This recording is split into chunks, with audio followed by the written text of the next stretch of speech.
രാവിലെ മത്സരാർത്ഥികളെല്ലാം പാലിന് തീ പിടിച്ച പോലെ പഴക്കം പാഞ്ഞു ഓടി നടക്കുകയാണ്. അവരുടെ പ്രശ്നം രതീഷാണ്. രതീഷ് ഇവിടുത്തെ മത്സരാർത്ഥിയാണോ എന്നുള്ളൊരു സംശയം പലരും പങ്കുവെക്കുന്നുണ്ട്. നമ്മുടെ ശ്രീരേഖയുടെയും നമ്മളെ ശരണ്യയുടെയും കാര്യമാണ് കഷ്ടം. അവർ രണ്ടുപേരും കൂടെ പറയുകയാണ് ഇതുപോലെ ഇനിയും ബിഗ് ബോസ് അല്ലെങ്കിൽ ലാലേട്ടനും വരുന്ന എപ്പിസോഡിൽ നമ്മളോട് ചോദിക്കുമായിരിക്കും രതീഷിനെ നിർത്തണോ എന്ന്. ഇത്രയും ഞാൻ നാളും വിചാരിച്ചിരുന്ന രതീഷിനെ നിർത്താം എന്നാണ് വിചാരിച്ചത്. പക്ഷേ ഇനിയിപ്പം പറ്റില്ല. ഞാൻ പറയും പറ്റില്ല എന്ന് തന്നെ പറയും. അപ്പം അവരുടെ വിചാരം പവർ ടീം എന്ന് വെച്ച് കഴിഞ്ഞാൽ ഇവരാണ് എല്ലാ കാര്യങ്ങളും നിയന്ത്രിക്കുന്നത് എന്നാണ്. കാരണം ശരണ്യയുടെയും ഈ ശ്രീരയുടെയും മനസ്സിലുള്ള ചിന്താഗതി എന്ന് പറഞ്ഞാൽ ഇപ്പം ബിഗ് ബോസ് മൊത്തം അവരെ ഏൽപ്പിച്ചേക്കുകയാണ്. ആരൊക്കെ നിൽക്കണം ആരൊക്കെ നിൽക്കണ്ട എന്ന് പറയാനുള്ള അധികാരം മൊത്തം ഇവരെ ഏൽപ്പിച്ചേക്കുകയാണെന്നുള്ളത് ധാരണയാണ്. ഏതായാലും അത് ഇവർ പുറത്ത് വന്നു കഴിയുമ്പം പവർ ടീമിൽ നിന്ന് പുറത്ത് കഴിഞ്ഞ് നോമിനേഷന് വന്നു കഴിഞ്ഞാൽ ഇവർ രണ്ടുപേരും ഔട്ടാകാനുള്ളതെന്ന് പുറത്ത് നിൽക്കുന്ന നമുക്കറിയാം.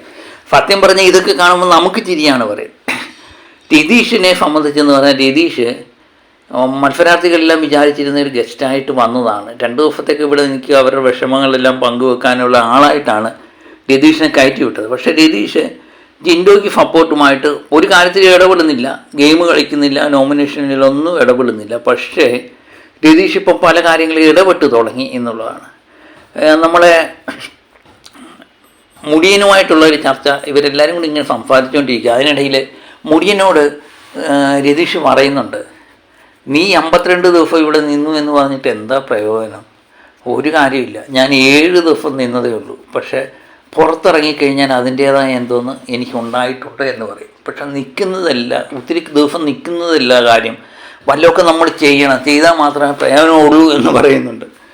പിന്നെ അതിനുശേഷം രതീഷ് പറയുന്നുണ്ട്, അയ്യോ ഞാനിതൊക്കെ പറയേണ്ട കാര്യമൊന്നുമില്ല, ഞാൻ ഗസ്റ്റായിട്ട് വന്നതല്ലേ എന്ന് പറയുന്ന മുടിയനോടും ഫിജോടും ഒക്കെ ചെന്ന് രാവിലെ ക്ഷമ ചോദിക്കുന്നുണ്ട്.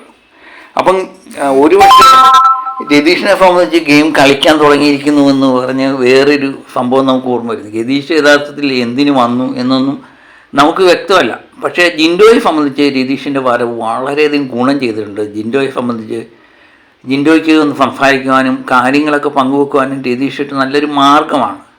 അത് ജിൻഡോയ്ക്ക് ഒരു റിലാക്സ് കിട്ടുന്നുണ്ട്.